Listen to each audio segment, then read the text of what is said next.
Hello दोस्तों, explain करने वाले हैं एक फैंटेसी, रोमांटिक और सस्पेंस से भरपूर मूवी को। ये मूवी एक ड्रैगन और एक आम लड़की की प्रेम कहानी है। लेकिन इस प्रेम कहानी की शुरुआत हुई कैसे? आखिर कैसे एक मासूम लड़की ड्रैगन के प्यार में पड़ गई और क्या होगा इस प्रेम कहानी का अंजाम? चलिए देखते हैं। दोस्तों, कहानी की शुरुआत होती है एक किंगडम को दिखाते हुए जहां कुछ लोग एक रिचुअल परफॉर्म कर रहे थे। ये रिचुअल दरअसल ड्रैगन को खुश करने के लिए किया जा रहा था, जो यहाँ से दूर एक आइलैंड पर रहा करता था। ये लोग ड्रैगन से बहुत परेशान थे, इसलिए उसके साथ एक समझौता करते हैं और हर बार अपनी एक कुंवारी लड़की को इस रिचुअल के जरिए ड्रैगन के लिए सैक्रिफाइस कर देते हैं।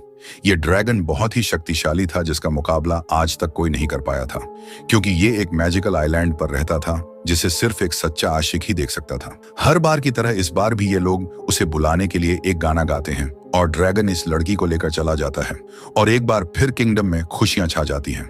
लेकिन इस बार रिचुअल के बाद ड्रैगन जिस लड़की को लेकर गया था उसका लवर हार नहीं मानता और वो फैसला करता है कि लड़की को ढूंढ कर ही दम लेगा। इसलिए वो उसे ढूंढने के लिए उसी मैजिकल आइलैंड पर पहुंचता है। लेकिन इसे यहाँ पहुंचने में देर हो चुकी थी, क्योंकि इसके आने से पहले ही ड्रैगन ने उस लड़की को मार दिया था, जिस पर इस आदमी को बहुत गुस्सा आता है और वो कुछ दिनों तक इसी आइलैंड पर रहता है और फिर एक दिन मौका मिलते ही ड्रैगन को मार गिराता है। अब ड्रैगन को मारने की वजह से ये लड़का किंगडम का हीरो बन जाता है। सभी इसका बहुत सम्मान करते हैं और कई साल यूं ही गुजर जाते हैं और अब इस आइलैंड के लोग ड्रैगन के खौफ से आजाद हो चुके थे। साथ ही अब ये लोग उस रिचुअल को भी परफॉर्म नहीं करते थे, बल्कि अब लड़कियों की शादी की जाती थी। यहाँ हम उस ड्रैगन हंटर को भी देखते हैं, जो अब काफी बूढ़ा हो चुका था और इसका एक ग्रैंड सन भी था जिसका नाम ईगो था। इसके बाद सीन शिफ्ट होता है किंगडम के राजा पर, जो अपनी ग्रैंड डॉटर मिरोस्लावा से कहता है कि उसने उसके लिए एक लड़का देखा है। ये लड़का कोई और नहीं बल्कि ईगो ही था, जिसे सब अपने दादाजी की तरफ शक्तिशाली समझते थे। लेकिन मिरोस्लावा को तो जैसे इस सब से कोई मतलब ही नहीं था। वो तो अभी भी अपने बचपने में गुम थी। इसलिए राजा उसे समझाते हैं कि अब तुम्हें अपना बचपना छोड़ना होगा। उसे समझना होगा कि ईगो उसके लिए कितना बेहतर है और अपने आने वाले कल को लेकर थोड़ा सीरियस होना होगा। मिरोस्लावा भी ये सब सुन रही थी, लेकिन वो राजा की बातों पर ज्यादा ध्यान न देते हुए अपना बचपना जारी रखती है। फाइनली शादी का दिन भी आ जाता है और मिरोस्लावा को सजाकर एक बोट पर लिटा दिया जाता है, जिसकी रस्सी ईगो के हाथों में थी और वो नदी के दूसरी तरफ खड़ा होकर इस रस्सी को खींचना शुरू कर देता है, जबकि बाकी सभी लोग वही रिचुअल सॉन्ग गाने लगते हैं। कुछ देर बाद ही अचानक से आसमान का रंग बदल जाता है, तेज हवाएं चलने लगती हैं और अचानक से एक बड़ा सा ड्रैगन यहाँ आता है। वो सीधा मिरोस्लावा के पास जाता है और उसे बोट में से उठाकर अपने साथ ले जाता है। वहीं बाकी सब बस हैरान नजरों से मिरोस्लावा को ड्रैगन के साथ जाते देखते रह जाते हैं, क्योंकि उन लोगों के लिए तो ड्रैगन मर चुका था, इसलिए उसे दोबारा देखकर हर कोई शॉक्ड रह जाता है। इधर मिरोस्लावा को जब होश आता है तो वो खुद को एक गुफा में पाती है। ड्रैगन के ऐसे पकड़कर लाने की वजह से मिरोस्लावा को काफी चोट भी आई थी, इसलिए उसे दर्द होता है, लेकिन फिर भी वो इस गुफा से निकलने की कोशिश करती है। पर यहाँ ड्रैगन का पालतू जानवर रकून था, जो उसे डराकर वापस गुफा में धकेल देता है। इतने में एक लड़के की आवाज आती है, जो मिरोस्लावा को शांत रहने के लिए कह रहा था। वो मिरोस्लावा को कुछ इंस्ट्रक्शन देता है, जिन्हें फॉलो करते ही मिरोस्लावा उस रकून से बच जाती है। अब एक होल के जरिए ये लड़का उसे कुछ मेडिसिन देता है और मिरोस्लावा भी उसका नाम पूछती है, लेकिन लड़के को तो अपना नाम पता ही नहीं था और ये सुनकर मिरोस्लावा काफी हैरान होती है। मिरोस्लावा को लग रहा था कि ये लड़का भी ड्रैगन का शिकार है, इसलिए वो उस लड़के से यहाँ से बाहर निकलने का रास्ता पूछती है, लेकिन ये लड़का बताता है कि ड्रैगन इतना पावरफुल है कि उससे बचकर कोई नहीं जा सकता। लेकिन हाँ, अगर मिरोस्लावा का लवर यानी ईगो यहाँ आए तो वो उसे बचा सकता है। साथ ही ये भी कहता है कि उन लोगों को वो गाना नहीं गाना चाहिए था, क्योंकि उसी सॉन्ग को सुनकर ड्रैगन वहां पहुंचा था। अब मिरोस्लावा ये सुनकर नाराज हो जाती है और उस होल को बंद कर अपने बाल काट देती है, ताकि यहाँ से निकलने की कोशिश कर सकें। लेकिन वो लड़का उसे ऐसा न करने के लिए कहता है। मिरोस्लावा भी उसकी बात मान जाती है और उसका नाम अरमान रखती है।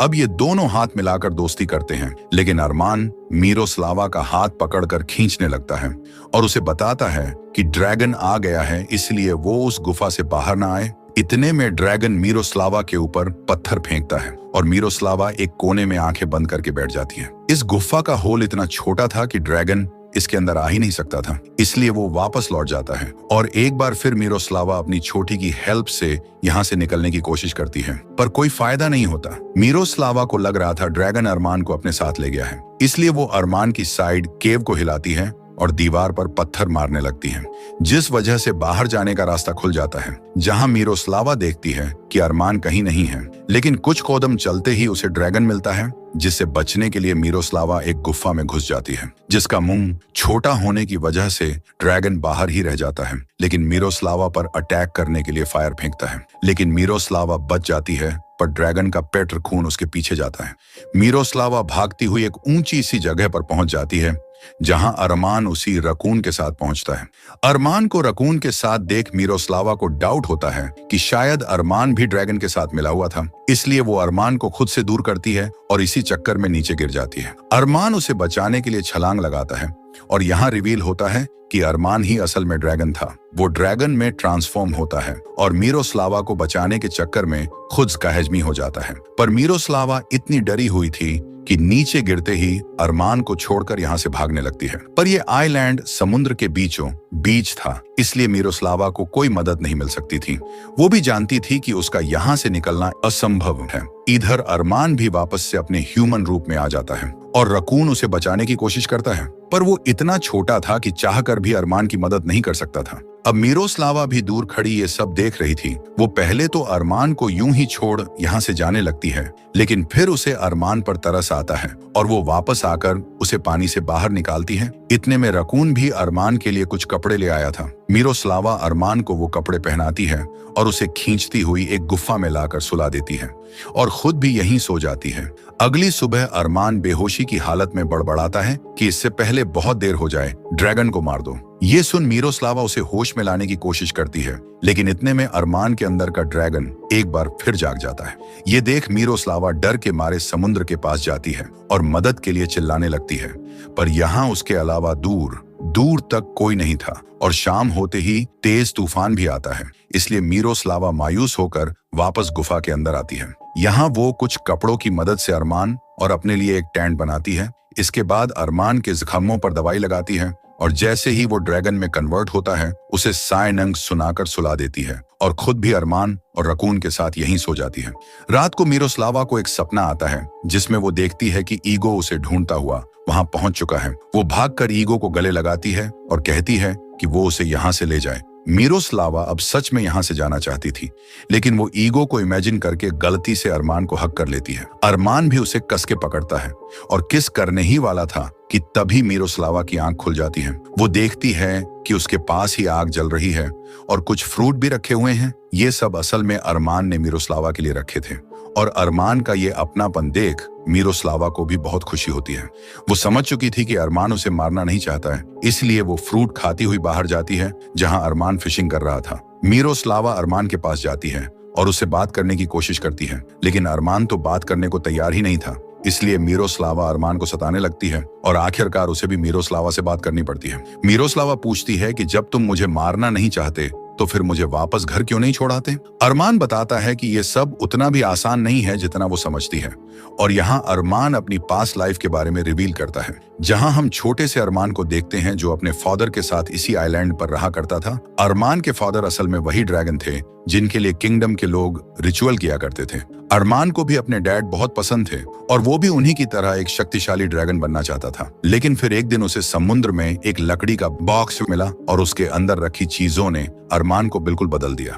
अब उसका मन ड्रैगन बनने का बिल्कुल नहीं करता था, इसलिए जब उसके फादर ने उसे ड्रैगन बनाने की कोशिश की तो वो वहां से भाग गया और उसके फादर भी अरमान के साथ जबरदस्ती नहीं कर पाए, क्योंकि किसी को उसकी मर्जी के बिना ड्रैगन बनाना इम्पॉसिबल था। सब कुछ ठीक चल ही रहा था कि एक दिन अरमान ने एक कश्ती अपने आइलैंड पर देखी, जिसमें सवार होकर आए इंसान ने अरमान के फादर को मार दिया। अरमान असल में ईगो के दादाजी यानी ड्रैगन हंटर के बारे में बात कर रहा था। अब जब अरमान ने अपने फादर को मरते हुए देखा तो उसने फैसला किया कि वो उनकी मौत का बदला लेगा, इसीलिए वो खुद भी एक ड्रैगन बन गया। लेकिन ड्रैगन बनने के बाद उसे पता चला कि उसके फादर कितने बड़े माइनस्टर थे। इसलिए अरमान ने डिसाइड किया कि वो हमेशा इसी आइलैंड पर रहेगा और किसी को कोई नुकसान नहीं पहुंचाएगा। लेकिन अरमान ये नहीं जानता था कि इंसान से ड्रैगन और ड्रैगन से इंसान कैसे बनते हैं। इसलिए वो जब भी ड्रैगन में चेंज होता तो आइलैंड पर बनी एक गुफा में चला जाता, जो असल में एक मैजिकल गुफा थी जिसके अंदर सिर्फ इंसान ही जा सकते थे। अरमान कहता है कि कई सालों तक सब कुछ यूं ही चलता रहा, लेकिन फिर मीरोस्लावा की शादी में लोगों ने एक बार फिर उस साइनन को गाया और अरमान के अंदर का ड्रैगन जाग गया और वो ना चाहते हुए मीरोस्लावा को यहाँ ले आया। और अब वो उसे वापस छोड़ने नहीं जा सकता क्योंकि वो ड्रैगन पर काबू करना नहीं जानता। इसलिए अब मीरोस्लावा के पास ईगो के आने का इंतजार करने के अलावा और कोई रास्ता नहीं है। अरमान कहता है कि ये पूरा आइलैंड उसके पूर्वजों की हड्डियों से बना है और एक फाइंग से अरेज का है। इसलिए इस आइलैंड तक सिर्फ एक सच्चा लवर ही पहुंच सकता है। अगर तुम और ईगो एक दूसरे से सच्चा प्यार करते हो तो वो यहाँ जरूर पहुंच जाएगा, लेकिन तब तक तुम्हें उसी गुफा में रहकर उसका इंतजार करना होगा जहां तुम शुरुआत में थी, क्योंकि वहीं तुम मेरे अंदर के ड्रैगन से सेफ रह सकती हो। पर अरमान को बहुत चोट आई थी और मीरोस्लावा उसे यूं अकेला नहीं छोड़ना चाहती थी। इसीलिए वो कहीं भी जाने से इनकार कर देती है और अरमान से कहती है कि तुमने मेरा ध्यान रखा, मुझे अपने अंदर के ड्रैगन से सेफ रखा। इसका मतलब है कि तुम्हारे अंदर का इंसान जाग रहा है। इसीलिए जब तक ईगो यहाँ नहीं आता तब तक मैं तुम्हारे अंदर के ड्रैगन से फाइट करने में तुम्हारी मदद करूंगी। अरमान भी ये सुनकर बहुत खुश होता है और फिर मीरोस्लावा अरमान के साथ मिलकर इस आइलैंड को सजाने लगती है। वो दोनों समुद्र में पड़ी खराब चीजों से आइलैंड को सजाने लगते हैं, साथ ही अपने लिए अच्छे अच्छे कपड़े भी निकाल लेते हैं। यूं ही दोनों के बीच अच्छी दोस्ती होने लगती है। वो दोनों एक साथ खूब एंजॉय करते हैं। और अब क्योंकि कई दिनों से अरमान के अंदर का ड्रैगन नहीं जागा था तो मीरोस्लावा को भी यकीन हो जाता है कि वो अरमान के अंदर के ड्रैगन को मारने में कामयाब हो रही है। ये सोचकर मीरोस्लावा बहुत खुश होती है, लेकिन उसकी ये खुशी कुछ ही दिनों में खत्म हो जाती है क्योंकि एक रात अरमान फिर से ड्रैगन में कन्वर्ट हो जाता है और मीरोस्लावा पर अटैक कर देता है। मीरोस्लावा भी पहले तो डर के मारे उससे दूर भागती है, लेकिन फिर उसे प्यार से सहलाने लगती है। पर इसका कुछ खास असर नहीं होता और ड्रैगन मीरोस्लावा के ऊपर आग फेंकता है। लेकिन तभी मीरोस्लावा की आंख खुल जाती है, यानी ये सब मीरोस्लावा का एक ड्रीम था, जबकि अरमान तो उसके सामने खड़ा उसे जगा रहा था। कुछ देर बाद अरमान मीरोस्लावा के लिए फूल लेने जाता है और एक बार फिर ड्रैगन में कन्वर्ट होने लगता है। तभी उसकी नजर एक बोट पर पड़ती है जिसे मीरोस्लावा ने छुपा रखा था। अरमान समझ जाता है कि मीरोस्लावा यहाँ से भागने की तैयारी कर रही है, इसलिए उसे बहुत गुस्सा आता है क्योंकि अरमान मीरोस्लावा से प्यार करने लगा था और हमेशा उसके साथ रहना चाहता था। उसे ये भी लगता था कि मीरोस्लावा भी उसे पसंद करती है, इसलिए उसने इतने समय तक खुद पर काबू रखा कि कहीं वो ड्रैगन बनकर मीरोस्लावा को कोई नुकसान न पहुंचा दे। अब अरमान गुस्से में सीधा मीरोस्लावा के पास जाता है और उसको बताता है कि ड्रैगन जिन लड़कियों को यहाँ लाते हैं उन्हें अपनी फायर से तब तक जलाते हैं जब तक कि वो लड़कियां राख में न बदल जाएं, और फिर उसी राख में से वो बच्चों को निकालते हैं और इस तरह एक ड्रैगन का परिवार आगे बढ़ता है। मीरोस्लावा पूछती है कि वो उसे ये सब क्यों बता रहा है। तब अरमान बताता है कि उसने वो बोट देख ली है और वो ये भी समझ चुका है कि मीरोस्लावा उसे बदलने का सिर्फ रोंग कर रही थी ताकि मौका मिलते ही यहाँ से चली जाए। मीरोस्लावा को ये सुनकर बहुत दुख होता है क्योंकि कहीं ना कहीं वो भी मन ही मन में अरमान को पसंद करने लगी थी, उससे प्यार करने लगी थी। इसीलिए वो उसे समझाने की कोशिश करती है, पर अरमान तो कुछ सुनने को तैयार ही नहीं था। वो कहता है कि इससे पहले मैं भी तुम्हारे साथ वही करूं जो ड्रैगन्स दूसरी लड़कियों के साथ करते थे। तुम अपनी बोट लेकर यहाँ से चली जाओ, क्योंकि इतने वक्त तक तो मैंने अपने अंदर के ड्रैगन को कंट्रोल कर लिया, पर अब मैं उसे कंट्रोल नहीं कर पाऊंगा। इसके बाद अरमान खुद को तकलीफ देने लगता है और इससे मीरोस्लावा को भी परेशानी होती है, पर वो अगली सुबह अपनी बोट लेकर यहाँ से चली जाती है। दूसरी तरफ हम ईगो को देखते हैं जो अभी भी अपने लोगों के साथ मिलकर मीरोस्लावा को ढूंढ रहा था, लेकिन न तो ईगो मीरोस्लावा को प्यार करता था और ना ही मीरोस्लावा ईगो को। इसलिए ईगो उस आइलैंड को देख नहीं पाता। पर एक रात उसे एक बोट अपनी तरफ आती हुई दिखाई देती है जिसमें मीरोस्लावा बैठी हुई थी। वो मीरोस्लावा को देखकर बहुत खुश होता है और उसे वापस उसी आइलैंड पर चलने को कहता है, लेकिन मीरोस्लावा बताती है कि ड्रैगन एक चट्टान से टकराकर मारा जा चुका है, इसलिए अब उन्हें वहां जाने की जरूरत नहीं है। ईगो फिर भी जिद करता है क्योंकि उसे भी किंगडम में अपनी हीरो गिरी दिखानी थी, और वो चाहता था कि सबको यकीन हो